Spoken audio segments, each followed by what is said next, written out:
of October, you'd have noticed that we also had a 3 weeks consecutively with Mr. Richard Berridge, and we even had the Vice President, Dr. Shallow, of the CWI here on the program. I said I would take a break from cricket after that 3 weeks until there's a completion of their internal St Kitts and Nevis Cricket Association elections, which I think is due based on the correspondence shared with me by Mr. James and Mr. Batiste around April. So we wouldn't be hearing much about cricket since then, but there's obviously a lot of other local sports, and as much as I will be touching, as I said, on international and programs and sporting programs, because I am a Manchester United fan after all, I would be trying to dedicate the program and the content toward enhancing local sport as much as I possibly can. So, as I said, it's an exciting weekend, but I guess I'm saying it's an exciting weekend because it's my type of weekend, in the sense that Liverpool lost, and we just handed Manchester City their first beating in 21 games, halting their title rush, and it is extremely exciting. In fact, I sat and watched the entire game this afternoon, and there was no room for relaxation, in the sense that it had you on the edge. It was a good football game, exciting football game, and ever more so because we ran out 2-0 victors. The goal scorers being Bruno Fernandes from the penalty spot and Luke Shaw, whom I thought should have been awarded man of the match. His performances have really, really stood out over the last few weeks, months, and I would even say so today, especially when he sealed the victory, 2-0 to him. And I also want to congratulate Dean Henderson, whom would have been playing in his first start in the absence of David De Gea, and he was able to maintain a clean sheet. So that's great news. And all Manchester United fans right now feeling like me, and we can officially say that Manchester United is red, at least today. City may still run out season winners, but we can say to them they haven't beaten us, even though they won. Other major results over the weekend. Well, I could say from last week, because what would have happened is that they played midweek games to make up for some of the games that they would have lost due to the coronavirus and the impact on their scheduling. And they had a number of midweek games. Everton ran out 1-0 victors over Southampton. That was on Monday. Tuesday, Man City continued their dominance, 4-1 over Wolves. It was an easy brush aside. Everybody was very disappointed with Manchester United when they were held to a 0-0 draw on Wednesday against Crystal Palace, whom I must say put up a spirited performance, but nonetheless Manchester United would have been the team that would come away from that feeling a little bit more miffed. Sheffield United still fighting. They have not stopped fighting. They put a lashing in Aston Villa, whom I think just took their foot off the pedal for a little while, and they lost 1-0 to Sheffield United. Leicester was held to a 1-1 draw with Burnley, and what was most painful about that, especially for Manchester United, was there was an opportunity to gain at least 2 points on Leicester, or 3 points on Leicester, but they were only able to manage a draw after Leicester's draw against Burnley. Chelsea continued Liverpool's woes with a 1-0 victory at Anfield, and Liverpool has literally capitulated. More on their results later on. Everton, they had a 1-0 victory over West Brom after another one. So Ancelotti at Everton finding ways of eking out these 1-0 results. Do not sleep on them by any means. Those results are usually very important and that was a 1-0 over West Brom, whom seemed to have found a great degree of life under Sam Allardyce. Tottenham Hotspurs, rich vein of form, 1-0 over Fulham, whom also trying to salvage what's left of the season to see if they can survive, however unlikely it may seem. And that concluded the games on Thursday. Then on Saturday, we had games from the Leicester 2-1 over Brighton, and they also had Aston Villa 1-0 over Wolves, trying to attract the attention of the producer. I think our guest has arrived downstairs. Aston Villa drew 0-0 with Wolves. Southampton had a 2-0 victory over Sheffield United, whom after winning would have thought they could have sustained that run, but they succumbed on Saturday to a 2-0 lead at Bramall Lane of all places. And Burnley and Arsenal ran out to a draw. So Arsenal's new form, again, Burnley seemingly holding these teams down with great results. Then we had some matches today. Fulham continues Liverpool's woes with another 1-0 defeat at Anfield. I watched part of that game this morning. Liverpool really has seemed to have lost all confidence, and it will be interesting to see how they continue for the remainder of the season, if they're even able to keep hold of a Champions League. And whether or not they can even make it into Europe, actually, for that matter. Then we had a 0-0 draw with West Brom and Newcastle. That game was a little bit of intense excitement as well, but nothing came from it in the form of goals. And now we have West Brom now seemingly more and more unlikely to survive the drop. And I wouldn't have to go through again the Manchester United 2-0 win over Man City. As I said, given the results for the other teams around us, including Leicester winning and going 2 points ahead of us, and then you had Liverpool losing, and you had us beating City, and Chelsea and Everton and Spurs all finding the form. It's a very good result for Manchester United, and it's good, as I said, at least for today, we can boastfully say Manchester is red. A bit of the West Indies lost, a bit of cricket update, just for the sake of bringing the news. West Indies lost their second T20 against the Sri Lankan team, and the lessons that they should have learned in terms of their batting against the spin didn't pan out at all, in the sense that they would have lost by some 41 runs. And the captain's approach is, hey, Sri Lanka didn't come here to lie down and take licks. So this afternoon is the final and deciding T20, and I think starts at 5 p.m. I was researching to see what station it will come on, hoping that it will come on a local available station outside of the Sports Park, but I'm unable to update you beyond Sportsmax, other than to say that the final T20 will be held this afternoon, right after this program concludes at 5 p.m. So I'm certain a lot of us will be tuned into that, excited to see West Indies start to pick up some form ahead of the World Cup in India later on this year. We'll take a 2-minute break, and then I will introduce my guest, as I mentioned, Mr. Stanley Jacobs of the St Kitts and Nevis Football Association, a good colleague of mine and an advocate for all things football. So a quick break, and then we will be joined by Stanley.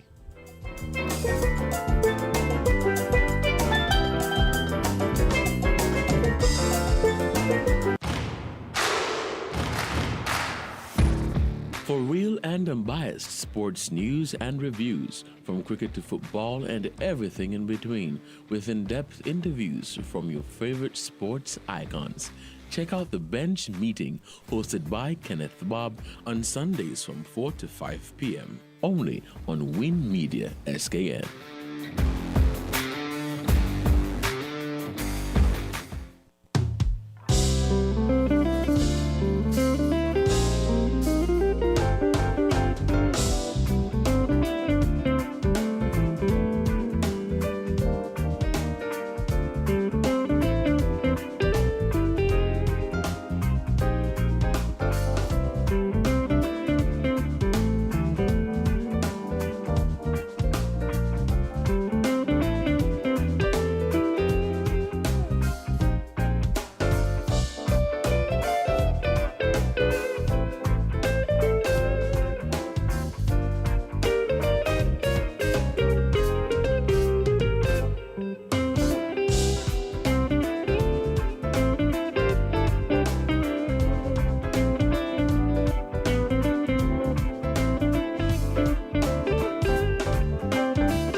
right, and we're back on the bench meeting, and again, I would like to say a warm good afternoon and thank you to Mr. Stanley Jacobs of the St Kitts and Nevis, the General Secretary of the St Kitts and Nevis Football Association.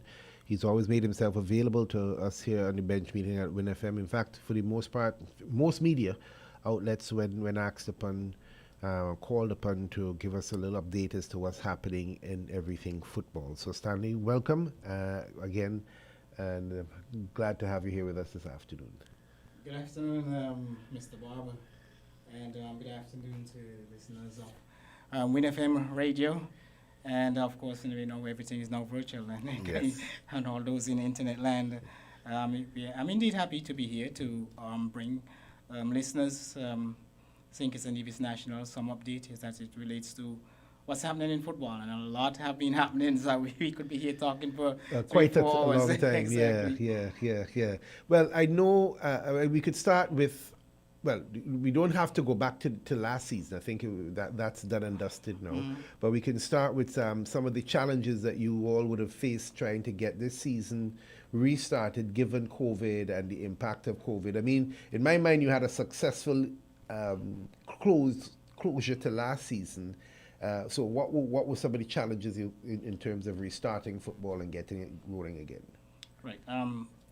First off, before I dive into the question, I just want to say condolences on behalf of the St Kitts and Nevis Football Association and the football family in St Kitts and Nevis to the family of Mr. Joseph Ferdinand. Persons would know him as Pigs. Was a stalwart icon of St Kitts and Nevis football back in the 60s and 70s. Played for the great Santos team. I don't know if you ever hear. I've heard about it, but I've never heard about the great Santos team, yes. Of the 1960s and maybe early 70s. Mm-hmm. But a lot of people, I pride myself on knowing history. And if you're involved in something, you better get to know the history of it. And I've been following football for a long time. But a lot of people, younger people don't know that previously the teams in St. Kitts and Nevis, they carried the names of the Premier League teams and teams. That's why Santos, the team of Brazil. But they were teams. Manchester United was out of Newtown, and that is what have evolved into Newtown United. You had a team by the name of Chelsea from Central Bastia. You had Arsenal. So you had all these teams in St. Kitts and Nevis. That replicated the names of international teams. Excellent. Right, and you had rivals, which was also considered, some people say, a Newtown team. And that's the team that Sam Condor played for. It was an excellent footballer, one of the best footballers we have ever seen. So, I just want to, of course, say my condolences to Joseph Pigs Ferdinand, who was now passed, but he was a stalwart, and the St. Kitts and Nevis Football Association, which of course will be making a tribute to the funeral, which comes up later this week. I always believe that it is important that we know our heroes, those that have passed and have paved the way for the persons that are playing today, and even recognizing the dominance of St. Kitts and Nevis football back in the 50s and 60s, winning some 10 consecutive Leeward Islands championship. And so the name Joseph Pigs Ferdinand.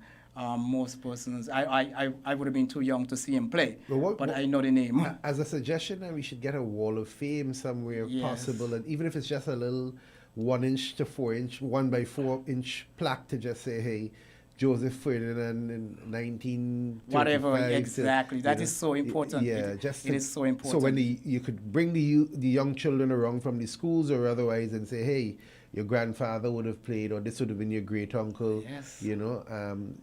That's important. Yeah, and that is something that is very dear to me. Something I took up on myself personally, not even without anybody asking me. I've been the General Secretary of the St. Kitts and Nevis Football Association to document the history of our past players. Yes, we need to.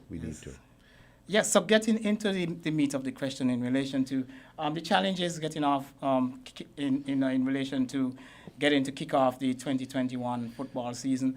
Of course, every period will come with its own challenges. And so 2021, no different because of persons who are following the international news.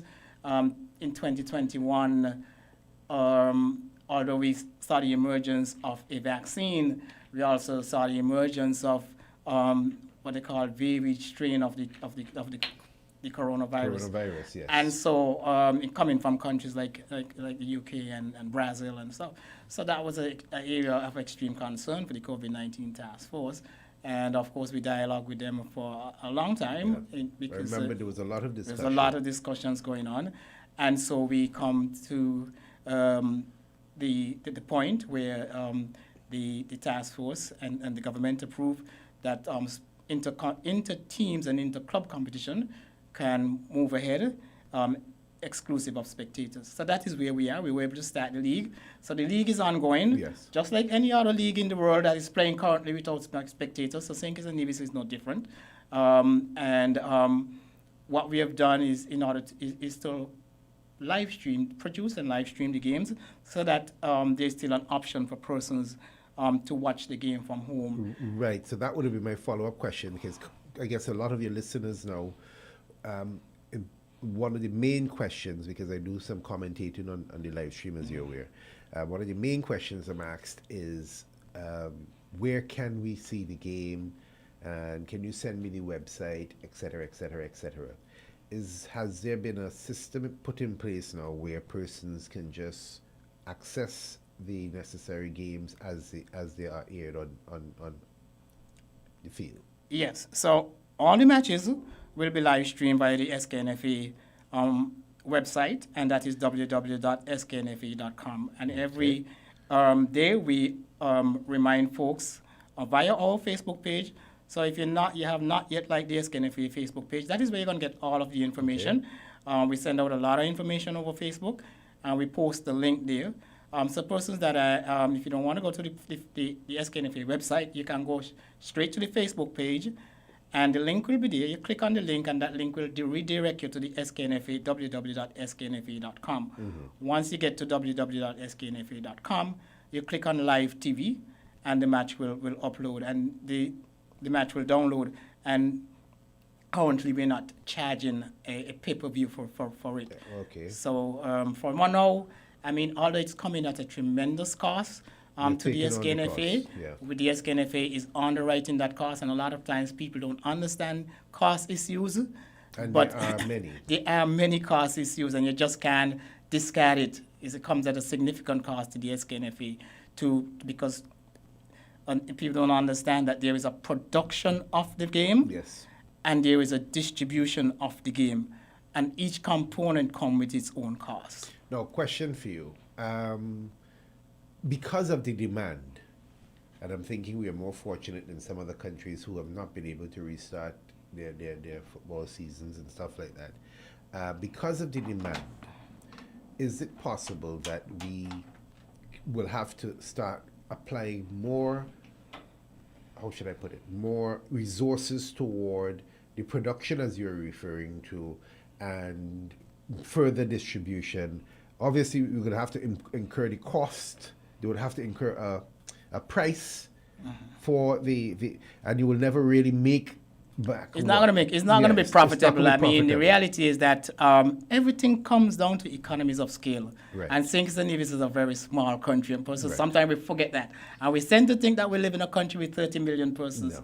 It's just 50,000 persons, and out of that 50,000 persons, they might get 200 logging on, paying $5 per match. There's no revenue, there's no profit in that. If you had 30,000, 50,000, 100 persons logging on, paying $1 per match, then you may have a discussion. It comes down to economies of scale. But nonetheless, we have done a lot of work behind the scene, working with the production company to improve the stream. Right. I must admit that we got off to a shaky start. It was our first time going at live streaming, and there's a lot of things going into live streaming. You not just need the production company. Then we also had to buy a pay-per-view package, because that is how persons, you get to see the game. Yes. Yeah. So from the production company, it then goes to a pay-per-view company, which then allows person to put in their credit card, extract a payment, and see the game. There's so much technical components behind the scene. So I must admit that when we started, we were a little shaky, and we do apologize for that. Nothing is ever perfect, and it's part of the learning curve. But over the past few months, we have done a lot of work in terms of improving, Right. and we have seen the improvement in not just in the stream, we have seen improvements in the production of the matches. And so Definitely. we're very happy for that. And thank you for coming on board and commentating those matches. But, and I believe that, as you said, there's more room for enhancement in terms Yes. of making, on the production side of bringing it, bringing more entertainment into the production aspect of it. So when you watch the Super Bowl, for example, and you're sitting in your living room, and you're hearing the sound effects, you're seeing the commercials and the shots of the stadium and the shots of the city and the players training and the flashbacks, how their season was. Right. That's the production aspect of it, and a whole lot of work going to that aspect, and then to get it to the end user, which is our audience. Right. We do that via the internet, via a pay-per-view internet app. So all of that was a lot of work, but we're getting there. In terms of cost, to be honest with you, I would love to produce the game and stream the games absolutely free to the people of St Kitts and Nevis, but it's coming at cost, and it's only two ways of doing it. It's either you're going to charge for the stream, or you're going to subsidize it with commercials. Right. As you watch the Yes. Super Bowl and you see all the commercials that surround the Super Bowl. Right. But the challenge right now, it's COVID time. Most companies are yes, holding are on very to their tight. money. Exactly. If everything is tight, they're not making any money, so they're not putting money into advertising. So And it's then a challenge. I think what you can benefit from is that as you build the experience along the production lines, and then you get more buy-in by Yes. the general public, then you may get some of these companies now taking a little bit of different stance, because if it remains as is, where there's limited access to see the games, other than then persons are eventually going to be forced to start using this media, and hopefully hand in hand it shakes and we can move from strength to strength. Right. Now, why I'm asking is because I get the impression that, and I guess this speaks to one of the questions I would have wanted to ask later on, in terms of us now being able to host games of a regional and international nature. Yes, the results are usually recorded and they're videotaped, but in terms of our production now, when do you think we can find ourselves in a place where we can offer ourselves then as a venue to be able to handle that type of event? Well, I think that we have made tremendous progress on the production and the stream over the last few months, and we have learned a lot. So I Right. think we're at that point where we You could feel make comfortable that we can make it a viable option. How we cover the costs is something that can be determined down the road. It's either via pay-per-view or via advertisements. Right. But I believe that live streaming is here to stay. It's Right. going to become something. Yeah, and until we get larger stadiums where you can Exactly. facilitate more persons, or there's some sort of freedoms in terms of the ability to gather again, which I personally don't see, even with the advent of vaccines and everything else. I don't see us being able to gather again anytime soon over the next few years. Exactly. So the demand for this type of production is going to be even greater, and we want to sharpen our tools. And But our there's a skill sets. category, there's a demographic of persons that we never really consider that is now can see the games via live stream, because persons would have been at home, they're elderly, they can't go to the park anymore. Agreed. That's interesting. So COVID has taught us to do things differently. Yeah. And we adapt. Yeah. And how far along do you think we are in terms of being able to actually have a few fans, even if it's a limited amount, back in the stands? Yeah, well, I mean, that's a question that I won't be able to answer. The only the body that can answer that is the COVID-19 task force. They have to feel comfortable right, enough. They're the one that is mandated by the government to make those decisions, and we rely on them. Okay. Maybe in terms of because again, I'm just thinking forward ahead in terms of how we approach ticketing and everything else. Maybe that and all should be able to affect our ability to be able to execute these events with much more control, which I think is what they're demanding of us Right, exactly. So one of the things that we know that we can do to control is the ticketing and going the option of online ticket sales only. Right. I know sometimes when you say these things, in St. Kitts and Nevis, customs die hard and persons are accustomed to doing something a certain way and they don't feel like changing. But if we don't change, the world going to move past us. And leave us. And leave us, right. Because for many, many years, I don't know if persons are aware, but FIFA do not allow ticket sales on the day of the match from the stadium. How many persons are aware of that? Not many. And that has been in place for Decade. a long, long time. At least a decade. Right. And the reason why that that rules is in place is because there have been instances I think the recent one in some country in Africa where there was a stampede at the gate because the crowd outside the stadium was sold out and they couldn't get in, and there was a stampede and hundreds of persons lost their life. So FIFA have said for a long time now, no ticket sales on the day of the event outside at the stadium. But not just football. If persons follow sports, it don't happen anywhere. Yep. There is tennis, which is the U.S. Open, whatever. You don't walk, you purchase it in advance. And if you purchase a ticket on the day of the event, it is not at the venue. No. It is not at the venue. No.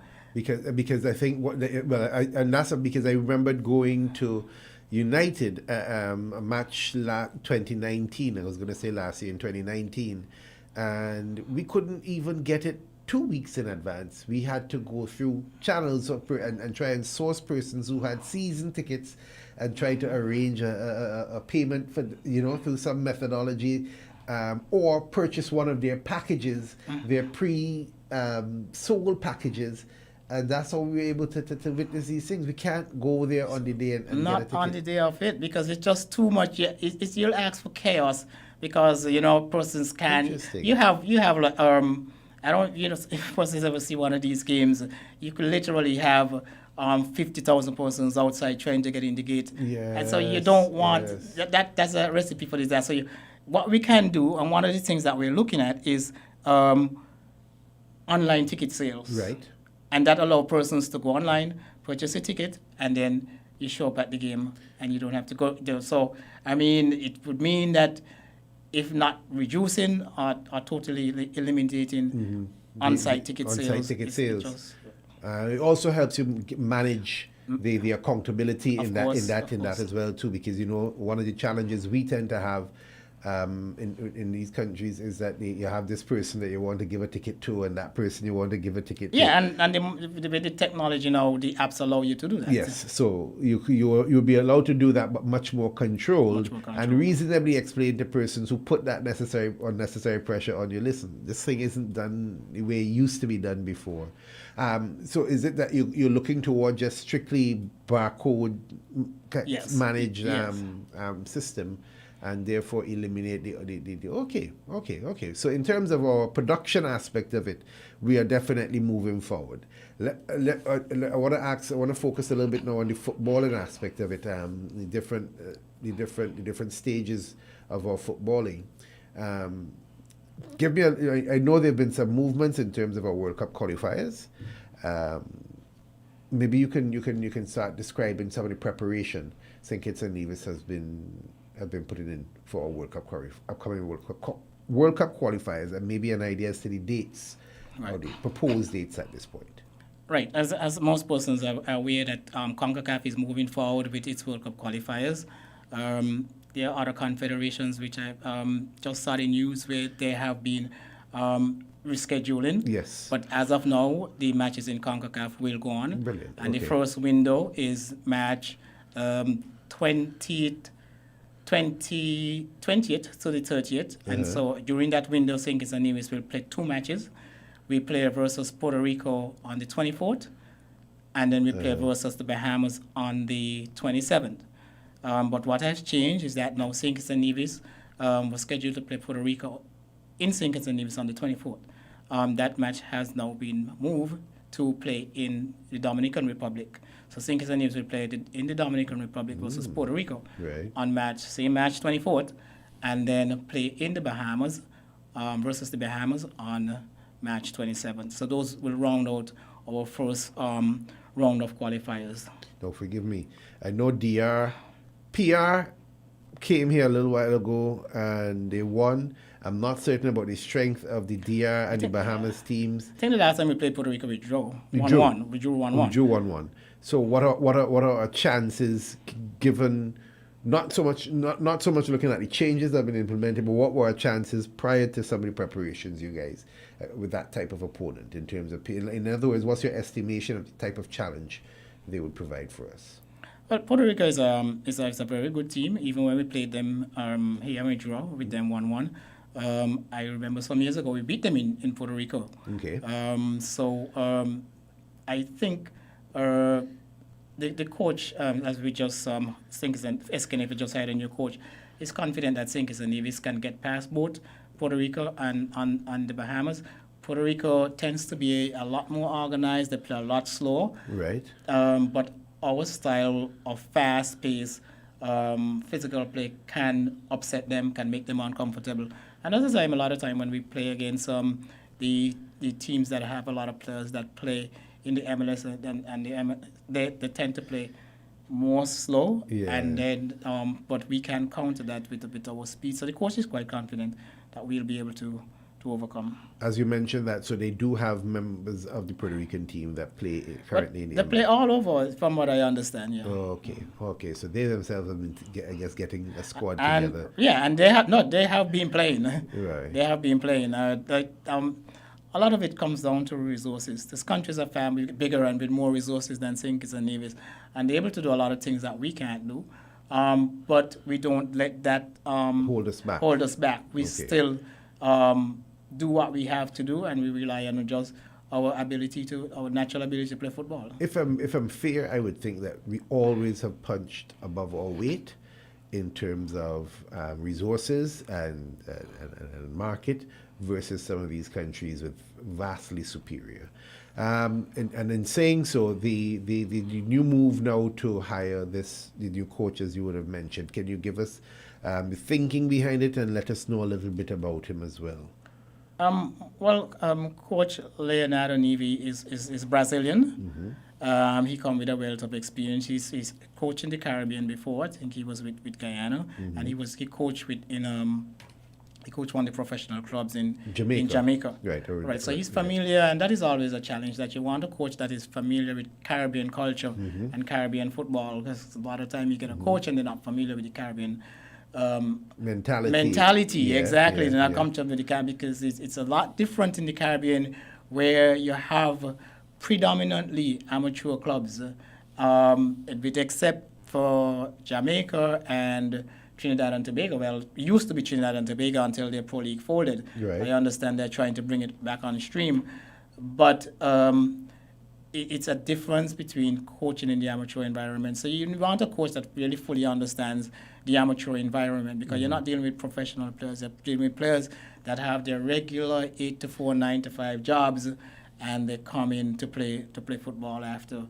It's totally different than when a play is fully professionally. And so give us a bit more about his style and his intention, based on, because I do intend to have an interview, like I mentioned to you, with him eventually.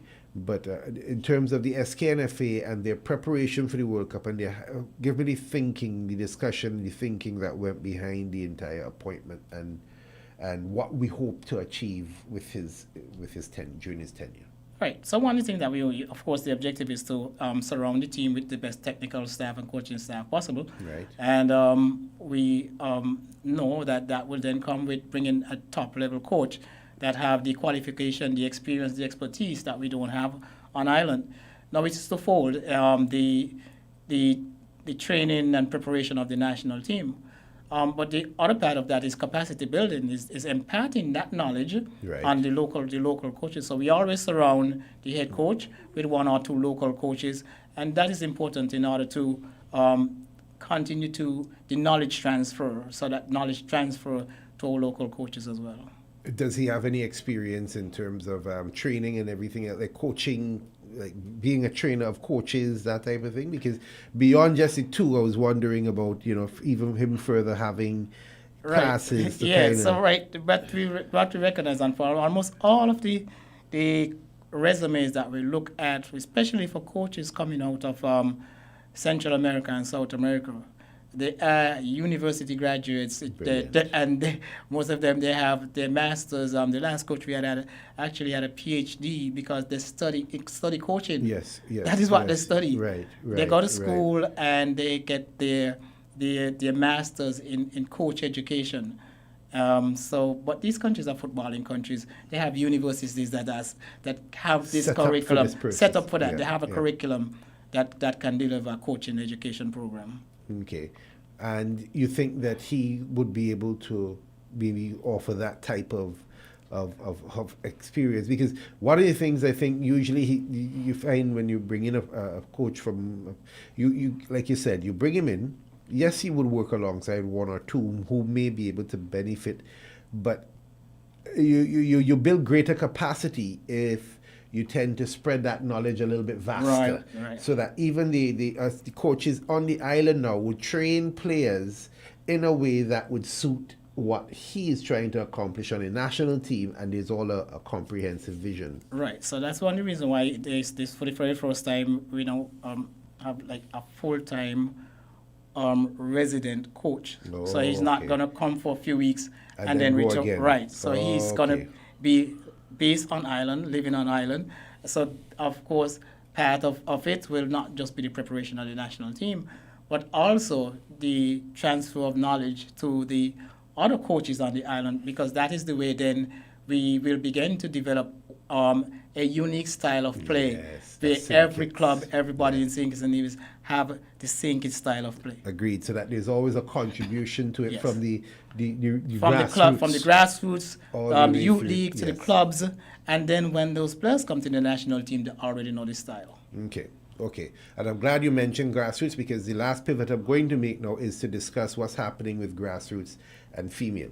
Now, this is why I asked, because forgive my pessimism, I see us having greater opportunity to make an impact on the world scene, not just the regional scene, on the world scene, if we can get our females firing at the level that we know they can fire at, with a similar structure behind it. What's going on in terms of our grassroots and female football? Right. Okay. So in relation to grassroots, our grassroots program we started some 12 years ago is ongoing. It takes place every Saturday morning at Warner Park.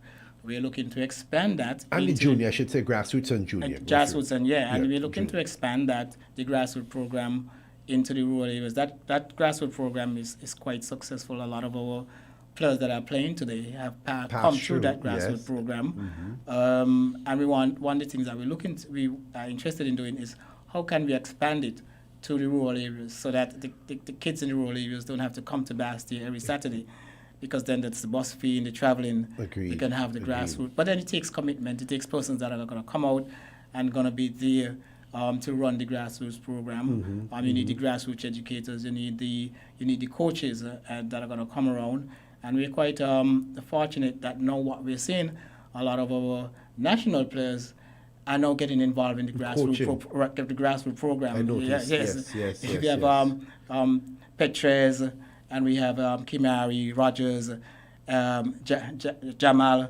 They all come around every Saturday to be part of the grassroots program. And I'll let you notice something here.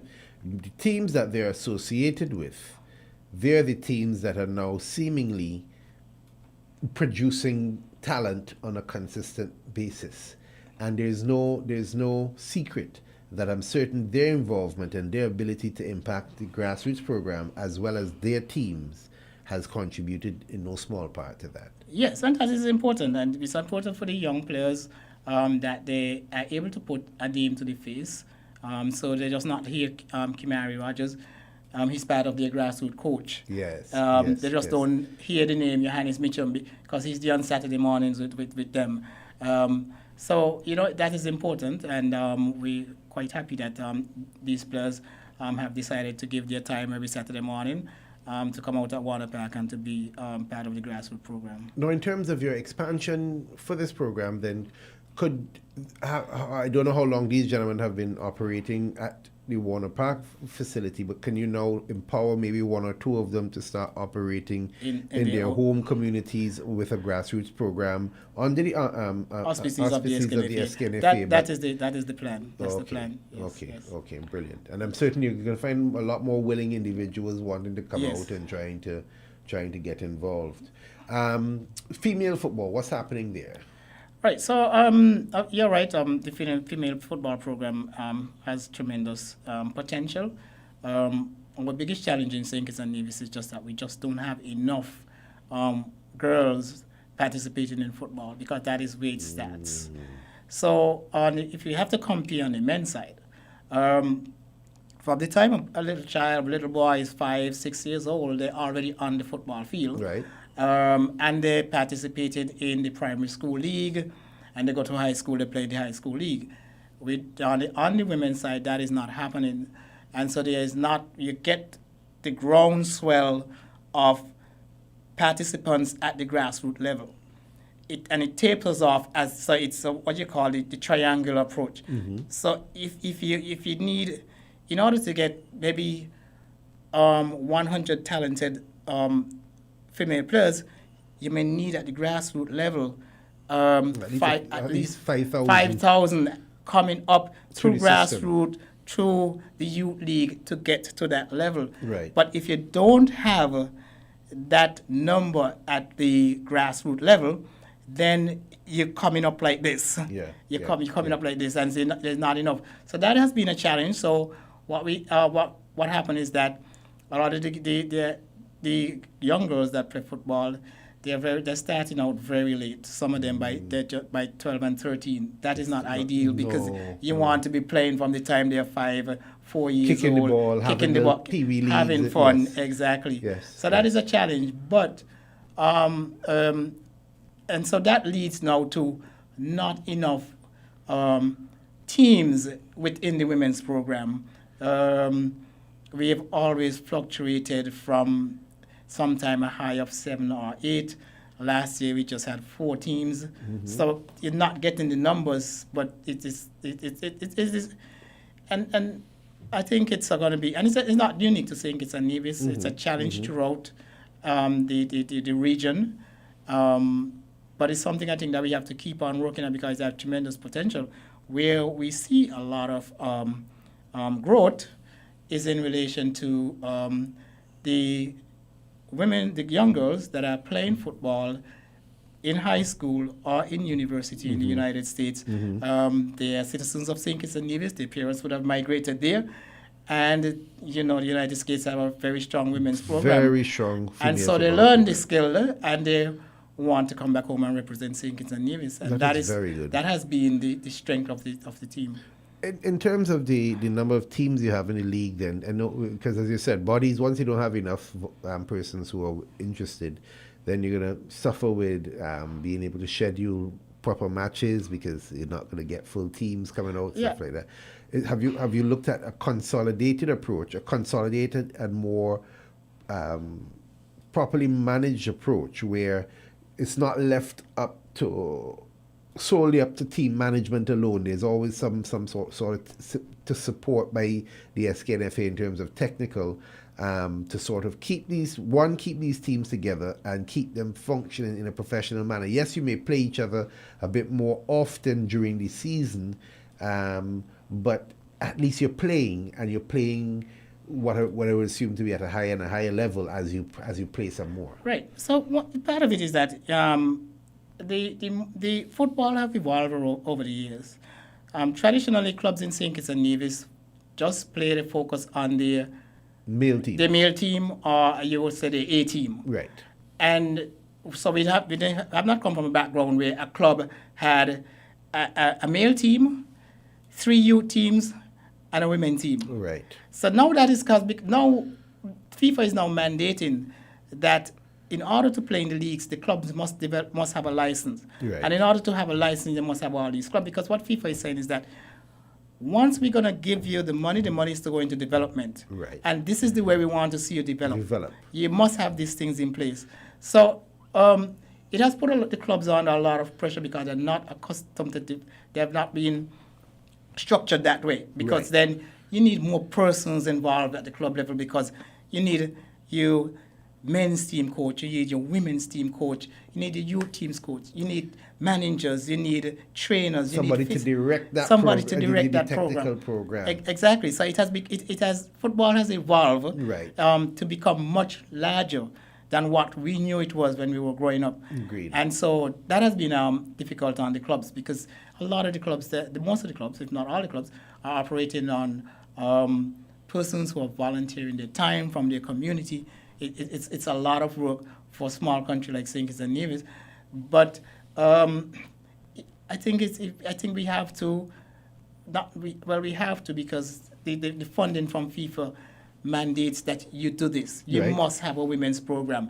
You must have 3 youth leagues, and the way they've set up the criteria, every country must have a women's league, minimum 10 teams playing minimum 90 matches. Every associations But around. do they take St. Kitts market They to don't. scale? No, exactly. That is part of the problem. We've had this discussion with FIFA, because FIFA has 211 member associations across the globe, Right. and the rules are for everyone. So St. Kitts don't get an exception. St. Kitts don't get a buy because we only have 50,000 persons. Okay. So when you say 10 female teams playing 90 matches, and then you That's have not realistic. well, I won't say that it's not realistic, because we have to make it happen. That's the way how FIFA operate. That you have to make it happen, otherwise you lose your funding. Yeah, but you're looking at drain on the athletes in this instance. You're looking at drain on your resources, which are already very limited, because hosting 90 Premier League matches Exactly. comes And then at to do a it, huge cost. Replicate it on the women's side, On the women's side, and not only replicate it on the women's side, you have to replicate it in the youth leagues. exactly, and then you need to have facilities to be able The to facilities replicate. and- It's going to be a strain on almost every setup that we have in the country. So it's a little bit difficult now. However, thinking from a forward-thinking type of perspective, then we do a lot of what I've noticed is that I personally have participated in a lot of your C licensing coaches. Could the FKNFA then benefit from, maybe as part of the license, assigning these trainee coaches to work alongside teams in different, whether it be the youth team Yes. or and therefore you get capacity building in terms of your coaching. Obviously, it's all voluntary, as you say, so they're going to probably be willing to volunteer their time and efforts in an effort to get their certification. So you're going to get capacity building in your coaching. You're going to get a better handle of the technical and training and everything else from an SKNFA perspective. And the teams themselves now might fill the eligibility criteria, having persons now responsible for this type, for each segment of the criteria as requested. Yes, exactly, and we have already rolled out that program in the youth leagues. Right. And so that can be replicated with the female league. So in the youth leagues, as you say, the coaches come to the SKNFA coaching course. They go back to their community, and we ask them to coach within the youth leagues, because we know every club have a structure for their premier team. Right. The premier team don't need no more help. Right. They Right. need the help Right. at the youth league level and at the women's league. Right. So the new coaches that are coming in and that are doing very well in the training program, and they go back to the club, and they might feel, well, there's no place for me because my club already have a premier head coach and a premier assistant coach, but then you can work in the youth league. So what we have done is that these coaches now are working within the youth league, and in order to support them, the SKNFA give a stipend. Okay, brilliant. So the clubs don't have to rely on, okay, I don't have any money to pay my youth team coach, because the SKNFA takes care of that. Nice. So within the youth Nice. league, Nice. FIFA provide also equipment support. So once a club is registered, a team in the youth league, they get equipment support, they get the boots, they get the balls, they get jersey, and everything. Now FIFA do that for youth competition, not for senior, but they do that for youth competition and women's. And the reason why FIFA do that for youth competition and women's because those are the areas that need they're the most looking support. to development and they're looking at for the support. So let me ask you about because you know I do a little thing with goals. Like how do persons whom are interested, let's say, in develop? Because I'm not as keen about persons who want to do Premier League football. I don't think Premier League football at this stage is as beneficial to focusing on the youth. So, for example, you have a little the academy like goals. What is it? Is it the same criteria that's going to be expected for them who doing, let's say, a youth academy as opposed to Caribbean FC, whom you know I would have also been somewhat affiliated with, who trying to do a more senior team to try to get into the Premier League? Right, so the standard is going to be the same for any, for example, any club that is coming along. And I think one of the things now, because of the club licensing requirement, one of the things that associations are making sure that the clubs that are coming on stream has some level of stability in terms of you have your coach. You're able to get a license once you come on board. So that is one of the things. But everyone have a role to play. But of course, we would want to see clubs that are interested in becoming a part of the association begin to look at the criteria, sending your coaches to get licensed and stuff like that. But the question for you then is there a system in place for provisional collaboration with the SKNFA in the sense that you may not necessarily want to actively participate in the voting aspect of it or anything else, but you would want to participate in the competition aspect of it, which obviously to participate in your competitions, you have to be registered, with the FA. Is there consideration being given for associations or academies like that whom may not necessarily want to do anything on that level, but prefer to just get competition for their youth teams, and then what eventually happens is that those youth players end up filtering to the clubs. So the clubs will, at the end of the day, the clubs will benefit. Yes. That is something that has been debated back and forth. You're right. The way the SKNFA structure is set up is that the SKNFA organizes competitions for its members, and that is the way the statutes and the rules and regulations are set up. There has been discussion about whether you can play by invitation or, well, the issue of provisional membership is a little different because the issue of provisional membership is more of a constitutional matter. Right. Because what the Constitution says is that because provisional membership is a pathway to membership. Right. It's just like getting your green card and then you can become a U.S. citizen. Right. It's the same thing. So what the Constitution allows is that the executive committee may, if it is satisfied that the applicant meets our requirement, it may accept the member provisionally. But every application has to be has to meet the criteria. Yes. Nice. But like I said, it's a constitutional matter because what it says is that the executive committee may accept an application provisionally until the next Congress. So it's a pathway to membership. Then you had mentioned the invitation, the participation by invitation methodology. That is something that I think is still in debate and maybe need a lot more fleshing out. It's something that can look at. Because it gives, for me, there's not everyone that's going to feel as comfortable with, let's say, the new tongues and the village, especially if you don't live in those areas, or even if you do live on the outskirts of those areas, you may not necessarily, your child may not go to school there, they may go to school in another area, and you may not necessarily want to get involved at that level, you know. And I speak because I work with a lot of children in that facility at Goals, and I still think though that a major part of what they need is that intense competition, which you don't really get a lot of if they're not part of a specific program. And I'm wondering if there's a pathway for some of these organizations, because as you mentioned, some of these organizations have shown stability over the years. Right. And they have something to offer, and some of the talents that you see within these organizations would do well if given the exposure. So I'm wondering, if more could be considered. I think, right, like I said, it's still on this discussion, the whole issue of participation by invitation. I know it's something that the executive committee have looked at. And just also in looking at it, look at other countries and how they have dealt with it, right? with participation by invitation.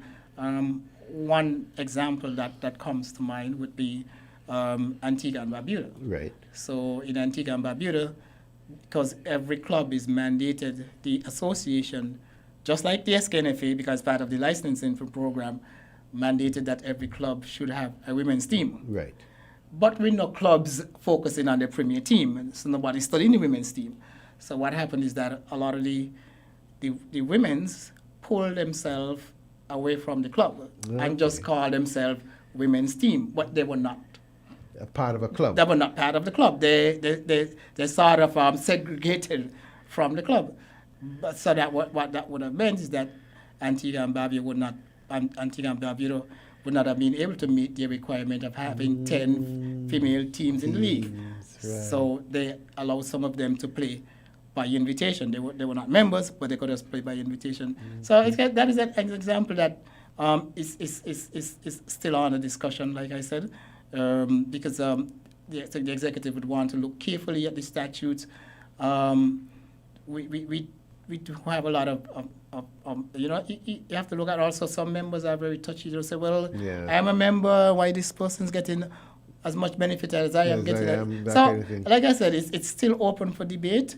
It's still open for debate because I think as a body, the SKNFA, it's first and foremost responsibilities to its members. So it wants to listen to its members and see what their views are on it as well. And then by extension, football in St Kitts and Nevis at all levels. Yeah. All right. I guess we could.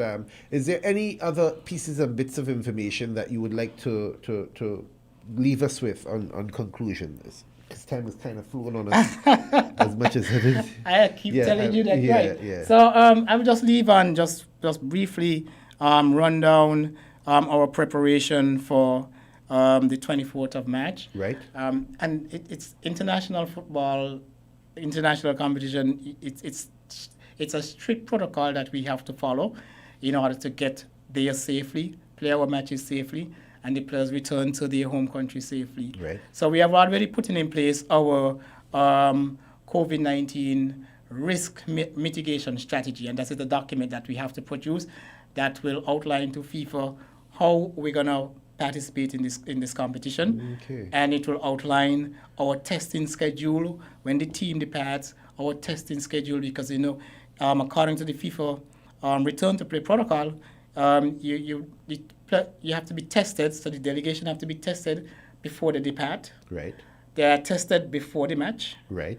They are tested after the match. Right. So now St Kitts and Nevis is, remember in mind, St Kitts and Nevis is playing 2 matches. Right. So testing after you depart St Kitts and Nevis, testing in Dominican Republic, testing after the match in Dominican Republic, testing before the match in Bahamas, testing after the match in Bahamas. Oh my goodness! It's a whole lot of testing. So and so along that way, we have you have to appoint persons that are going to be in charge. So we're going to have the team medical liaison officer is Dr. Carlton Williams, and he's the person that's going to be overseeing all the testing and making sure that we are following the FIFA protocol to the T. Right. And then we are supposed to also appoint a team hygiene implementation officer. Right. That person also travels with the team and has a strategy as to how the team will go about its business. It's about its business, because it's not business as usual. No, it's not. It's not business as usual. When you get to your destination, everybody stay in the hotel. Nobody come out of the hotel. You just come to play a match and get back home. Exactly. But you have to have the hygiene implementation officer to make sure that they're doing what they're supposed to be doing. They're sanitizing their hands. They're washing their hands. Yeah. They're not getting out of the bubble. The team medical liaison officer making sure that everyone have their tests. So all these things are beginning to come together now, so that we can go out. We can successfully participate in this match. The whole objective is to give St Kitts and Nevis its best opportunity to win these 2 matches. Okay, brilliant. There was a question: Are you going to require the team members to be vaccinated before they leave, given that the vaccine is currently available, and it may assist in further mitigation, let's say, of contracting? Right. That's a discussion we can have with the COVID-19 task force. For right now, it is not a requirement. What according to the return to play protocol is just the negative COVID test, Negative and you're PCR testing. test, right? You're testing all along the way. Right. But we can have a discussion around it. Yeah. I mean, you know how there was a big discussion in the United States about NBA players and professional players jumping to the front of the line. Right. I don't know. Well, at least from what my understanding here, right now, nobody's jumping the line in sync. Everybody's not necessarily everybody's not necessarily too enthusiastic about it. So the availability, I think there's an excess availability of vaccines right now. So maybe, as you said, it could be something to be considered. Something to be considered, yes. You know, and in preparation for the qualifiers. I mean, it probably add another layer of protection, of comfort, or whatever you want to call it. Yes. But according to the COVID-19, they will still be required to go through all the necessary protocols. Even though you have the vaccine, you still have to maintain all these necessary protocols. Agreed. Thank you very, very much, Julie. And as you said, this conversation could go on and on. Yes. And certainly probably will at another Sunday in the near future. Thanks a lot for your contribution today. And I'm certain our listeners have been just as enlightened as your previous visits. And I want to say thanks to all. Thanks to our DJ Jamster, my producer, behind the scenes today. Really, really accommodating. And thank you all for tuning in to 98.9 WINN FM, to the bench meeting, and on Winning Media. And we look forward to seeing you next week, same time, same place. Signing out from the bench meeting.